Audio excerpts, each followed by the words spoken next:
सब बोलते हैं लॉन्ग टर्म इन्वेस्ट करो, पर कोई ये नहीं बताता जब पैसा चाहिए हो तब क्या करना है, पोर्टफोलियो को कैसे रेडी करना है। और यहीं पे मैक्सिमम लोग कंफ्यूज हो जाते हैं।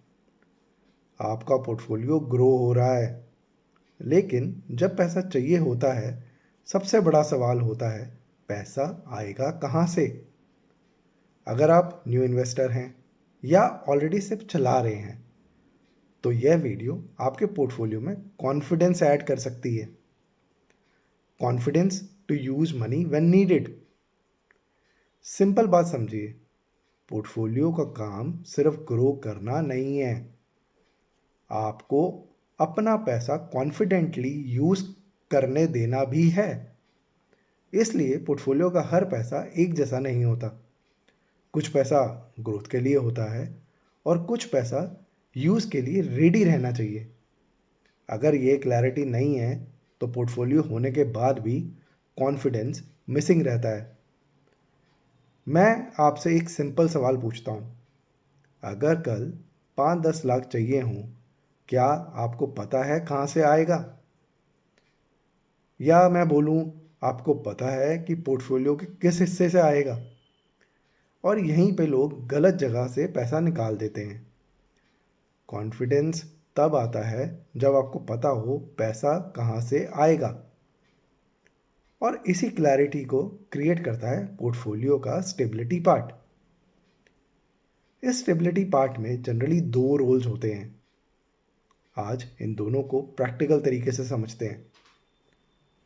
पहला, इमीडिएट कॉन्फिडेंस। ये पोर्टफोलियो का वो हिस्सा है जहाँ से आप बिना हेजिटेशन पैसा निकाल सकते हो, जैसे इमरजेंसी, डाउन पेमेंट या प्लान्ड एक्सपेंस। यहाँ डेप्थ का रोल आता है। डेप्थ फंड्स मतलब अगर कल पैसा चाहिए आपको तो मार्केट चेक करने की ज़रूरत नहीं, डिसीजन ऑलरेडी क्लियर होता है। दूसरा, ट्रांजिशन लेयर। यह वो पार्ट है जो आपको प्रिपेयर करता है। जब आपको पता है पैसा यूज़ होगा पर एग्जैक्ट टाइमिंग या मार्केट कंडीशन क्लियर नहीं है, यहाँ हाइब्रिड फंड्स का रोल आता है।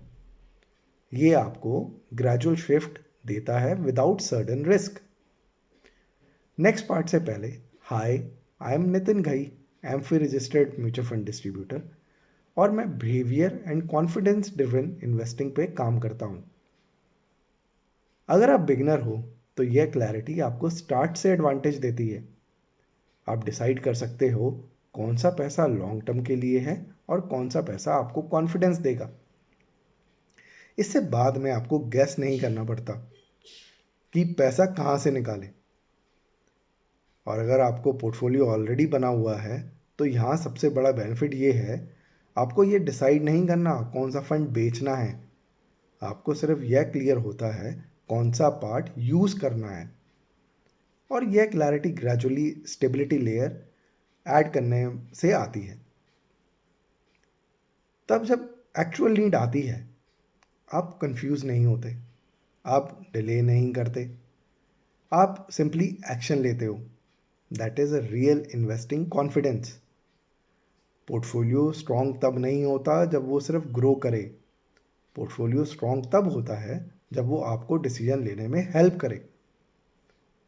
अगर आपको लगता है कि आपके पोर्टफोलियो में ये क्लैरिटी मिसिंग है कि कौन सा पैसा कब यूज़ होगा, तो कमेंट में लिखें वाइब चेक। मैं आपको नेक्स्ट स्टेप शेयर करूँगा, कैसे ये स्ट्रक्चर प्रैक्टिकली बिल्ड करते हैं। एक इम्पॉर्टेंट इन्फॉर्मेशन बहुत ज़रूरी है, ये वीडियो सिर्फ इन्वेस्टर अवेयरनेस के लिए है। हर इन्वेस्टर का एलोकेशन अलग होता है, गोल्स और रिस्क प्रोफाइल के हिसाब से होता है। अगर ज़रूरत हो तो किसी क्वालिफाइड फाइनेंशियल प्रोफेशनल या म्यूचुअल फंड डिस्ट्रीब्यूटर से कंसल्ट करना हेल्पफुल होता है। नेक्स्ट वीडियो में हम एक और इंसाइट के साथ मिलेंगे। Be safe and happy investing.